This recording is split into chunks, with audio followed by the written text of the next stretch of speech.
আলাইকুম। আমি শান্তনা নাসরিন, ব্যবসায় উদ্যোগ, মহানগর আইডিয়াল স্কুল অ্যান্ড কলেজ। আজকে আমি তোমাদের পড়াবো হচ্ছে ষষ্ঠ অধ্যায়, নাম হচ্ছে তোমাদের ব্যবসায় পরিকল্পনা। হ্যাঁ, তো প্রথমে তোমরা যেটা পড়বে সেটা হচ্ছে ব্যবসায় পরিকল্পনা কি, ব্যবসায় পরিকল্পনা কাকে বলে।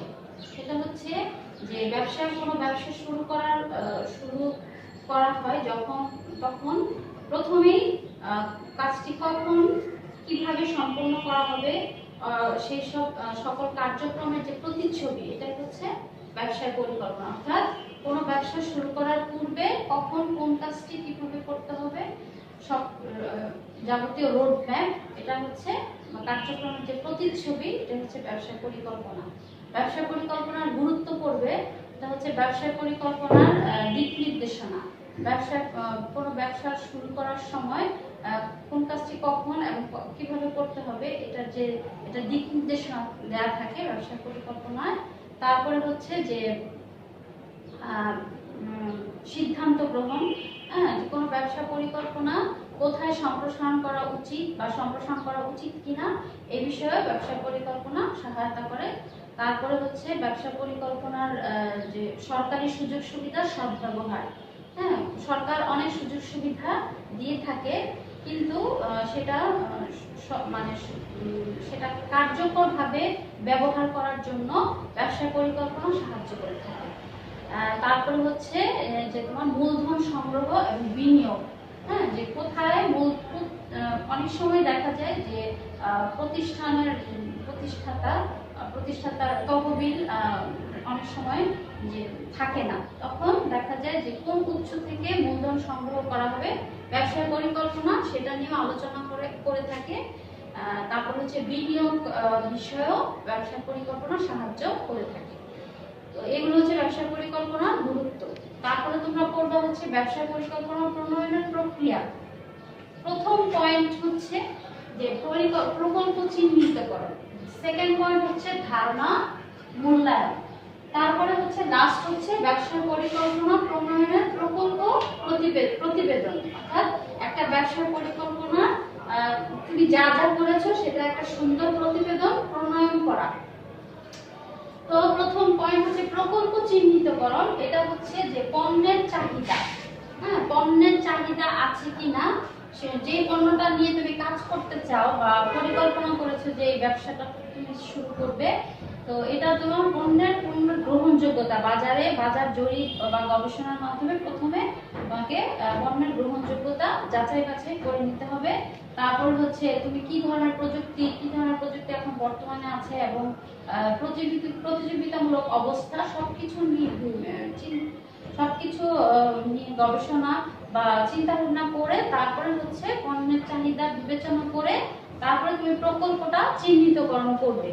তারপরে হচ্ছে যে তোমার সেকেন্ড পয়েন্টটা হচ্ছে ধারণা মূল্যায়ন এবং প্রকল্প নির্বাচন। যে তুমি প্রকল্পটা তুমি নিয়েছো, সেটা তোমার বিভিন্নভাবে কি করবে, প্রভাবিত করবে। সেই সব কিছু বিবেচনা করে তোমাকে প্রকল্প ধারণাটা একদম কি করতে হবে, মানে হচ্ছে প্রকল্প ধারণাটা ফিক্স করতে হবে যে হ্যাঁ, আমার এই প্রকল্পটাই ভালো এবং এটাই আমি করতে চাই। তো প্রথমে হচ্ছে দুইটা জিনিস তোমার প্রভাব বিস্তার করবে। কোনো ব্যবসা যখন প্রকল্প শুরু করা হয় তখন দুটো জিনিস তোমার প্রভাবিত করে, একটা হচ্ছে ম্যাক্রো স্কেলিং আর একটা হচ্ছে মাইক্রো স্কেলিং। এটা হচ্ছে তোমার মানুষের নিয়ন্ত্রণের বাহিরে। হ্যাঁ, যেমন হচ্ছে যে এলাকায় বা তুমি ব্যবসা শুরু করতে চাও সেই এলাকার জনসংখ্যা তুমি নিয়ন্ত্রণ করতে পারবে না, প্রাকৃতিক পরিবেশ তোমার হাতে নেই, রাজনৈতিক পরিবেশ, তারপর হচ্ছে সাংস্কৃতিক পরিবেশ, এগুলো হচ্ছে মানুষের নিয়ন্ত্রণের বাহিরে। কিন্তু এই জিনিসগুলো বাজার চাহিদা নির্ণয় করা, কারিগরি দিক, তারপর হচ্ছে এই যে ম্যাক্রো স্কেলিং এবং মাইক্রো স্কেলিং, এই দুটো প্রভাবও এগুলো তোমার সম্পূর্ণ ধারণা নিয়ে এই প্রভাবগুলো কোন প্রকল্পকে হচ্ছে প্রভাব বিস্তার করবে। সেগুলো সবকিছু কতটুকু প্রভাব বিস্তার করবে সবকিছু তোমাকে চিন্তা করে তারপর হচ্ছে প্রকল্পটা ফিক্স করতে হবে যে এই প্রকল্পটা আমি শুরু করতে চাই এবং এই প্রকল্প নিয়েই কাজ করতে চাই। এখন ম্যাক্রো স্কেলিং হচ্ছে মানুষের নিয়ন্ত্রণের বাহিরে। যেমন কোনো ব্যবসা বা প্রতিষ্ঠানে তুমি জনসংখ্যা, অর্থনৈতিক পরিবেশ, রাজনৈতিক পরিবেশ, প্রাকৃতিক পরিবেশ এগুলো তুমি নিয়ন্ত্রণ করতে পারবে না, কিন্তু এগুলো কিন্তু তোমার নিয়ন্ত্রণের বাইরে। যেমন তুমি যন্ত্রপাতি নির্বাচন করতে চাও, যন্ত্রপাতি তুমি খুব ভালো যন্ত্রপাতি ইউজ করতে বা প্রযুক্তি ইউজ করতে চাও, এবং উৎপাদন প্রক্রিয়াটা কেমন হবে এগুলো কিন্তু তোমার নিয়ন্ত্রণের ভেতরে। তুমি যত ভালো প্রযুক্তি, যত ভালো মানের উৎপাদন করতে পারো, সেটা হচ্ছে তোমার নিয়ন্ত্রণের ভিতরে, সেটা আরো ভালো। এগুলো হচ্ছে নিয়ন্ত্রণের ভেতরে, এগুলো হচ্ছে নিয়ন্ত্রণের বাহিরে।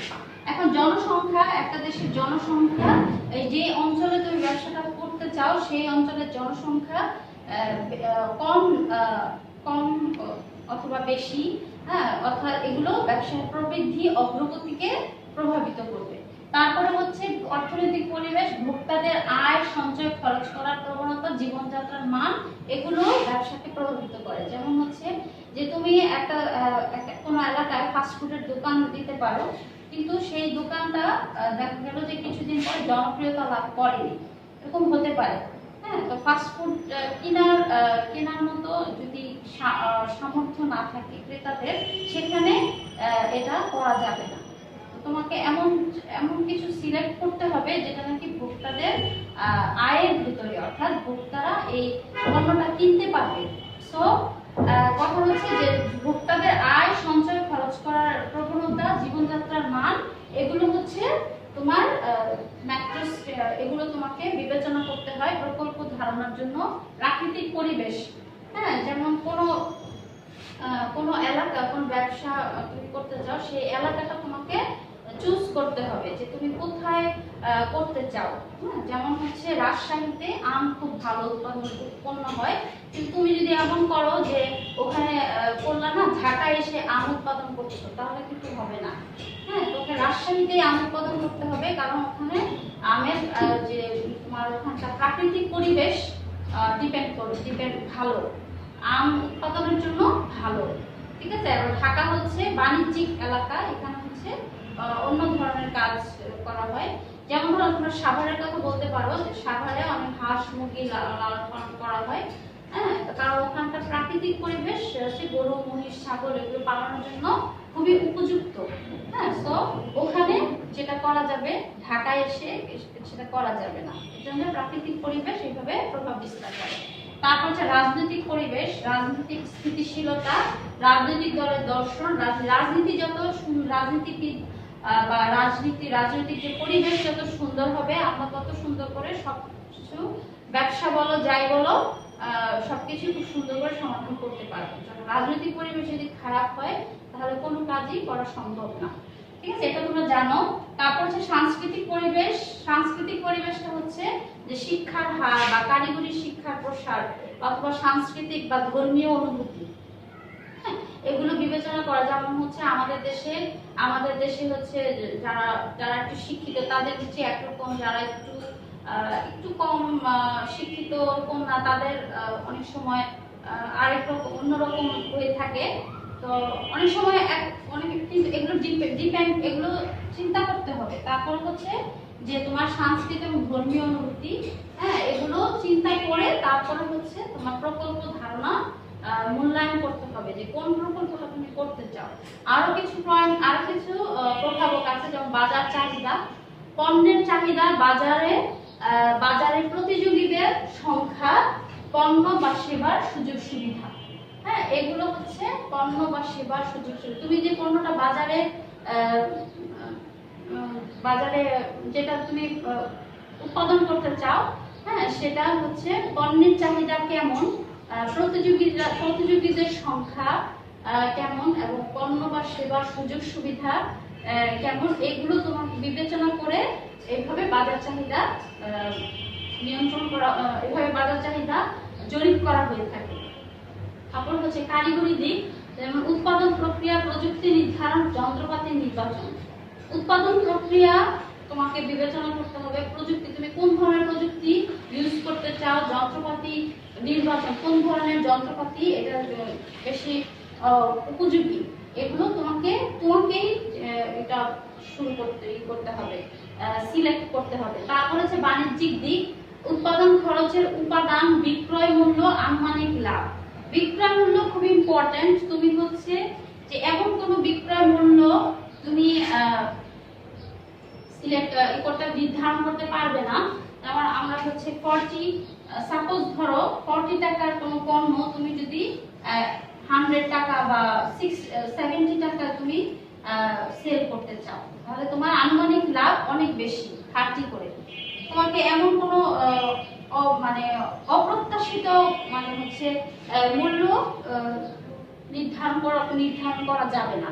তোমাকে নির্ধারণ করতে হবে এমন ভাবে বিক্রয় মূল্যটা নির্ধারণ করতে হবে মানে ক্রেতারা সেই পণ্যটা কিনতে পারে। তুমি 40 টাকা যদি 50 টাকায় সেল করতে পারো, হ্যাঁ, এতে পণ্যটি ক্রেতারা কিনতে পারবে, ঠিক আছে। এবং আনুমানিক লাভটাও তোমাকে নির্ধারণ করতে হবে যে তুমি অনেক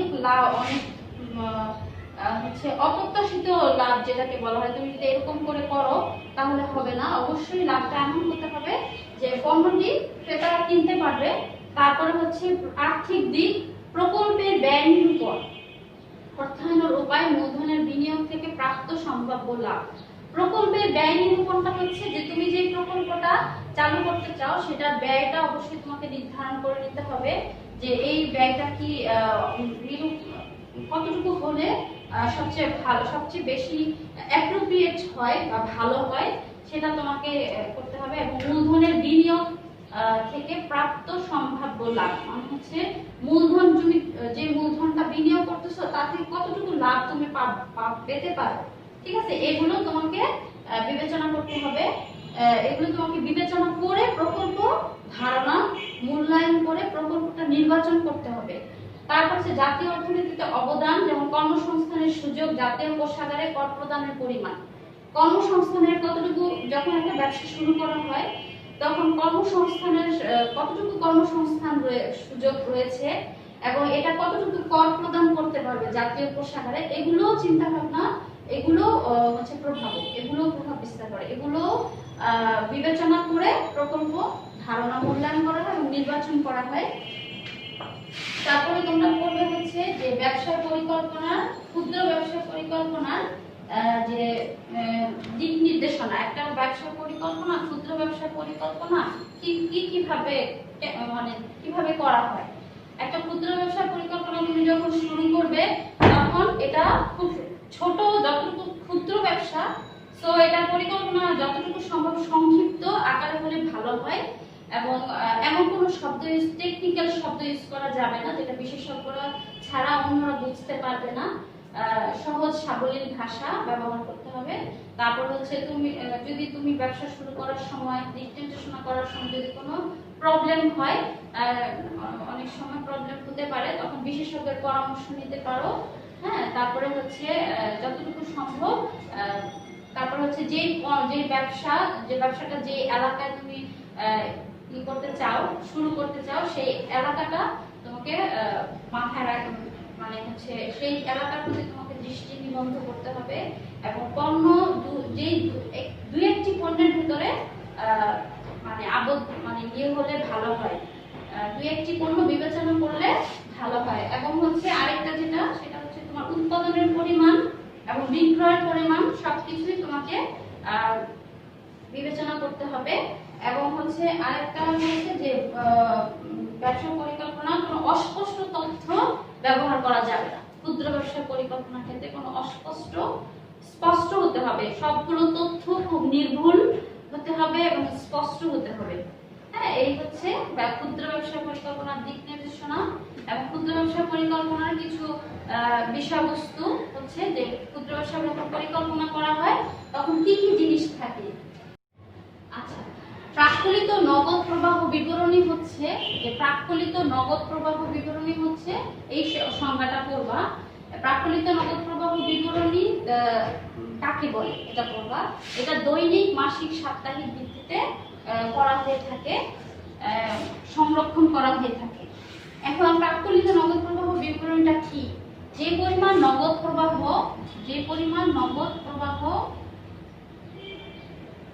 কোন প্রতিষ্ঠানে আসে এবং যে পরিমাণ নগদ প্রবাহ প্রতিষ্ঠান থেকে বের হয়ে যায় সেটাই হচ্ছে প্রাক্কলিত নগদ প্রবাহ বিবরণী। ঠিক আছে, প্রাক্কলিত নগদ প্রবাহ বিবরণী এটাই হচ্ছে মানে যে পরিমাণ নগদ প্রবাহ কোনো প্রতিষ্ঠানে আসে এবং যে পরিমাণ নগদ প্রবাহ একটা প্রতিষ্ঠান থেকে বের হয়ে যায় তখন সেটাকে বলা হয় হচ্ছে প্রাক্কলিত নগদ প্রবাহ বিবরণী। তারপরে তোমরা সংজ্ঞাটা করবে সম আয় ব্যয় বিশ্লেষণ। সম আয় ব্যয় বিশ্লেষণ হচ্ছে একটা এমন একটা পয়েন্ট যেখানে হচ্ছে যে তোমার এমন একটা বিন্দু, এটাকে বলা হয় ব্রেক ইভেন পয়েন্ট।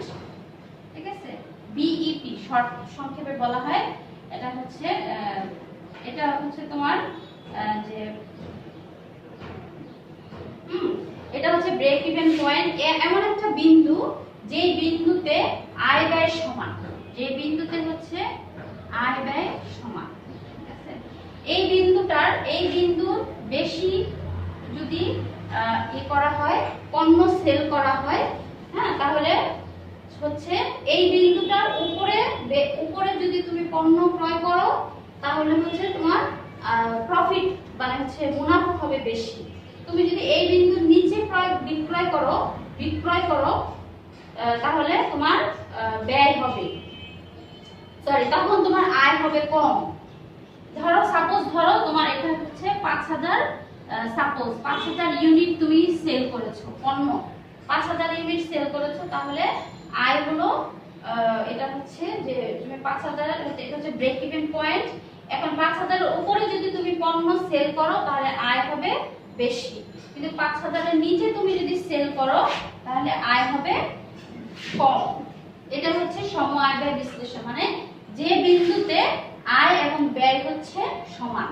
হ্যাঁ, এটা হচ্ছে তোমার লস, এটা হচ্ছে প্রফিট। তাহলে এটাই হচ্ছে ব্রেক ইভেন পয়েন্ট, এমন একটা বিন্দু যে বিন্দুতে আয় এবং ব্যয় সমান, যে বিন্দুতে পণ্য বিক্রয় করলে আয় এবং ব্যয় সমান হয়। এই সংখ্যাটা খুব ভালো করে পড়বে। তারপর হচ্ছে আত্মবিশ্লেষণ পদ্ধতি কাকে বলে। কোন একটা ব্যবসা শুরু তুমি যখন করতে চাও তখন তোমাকে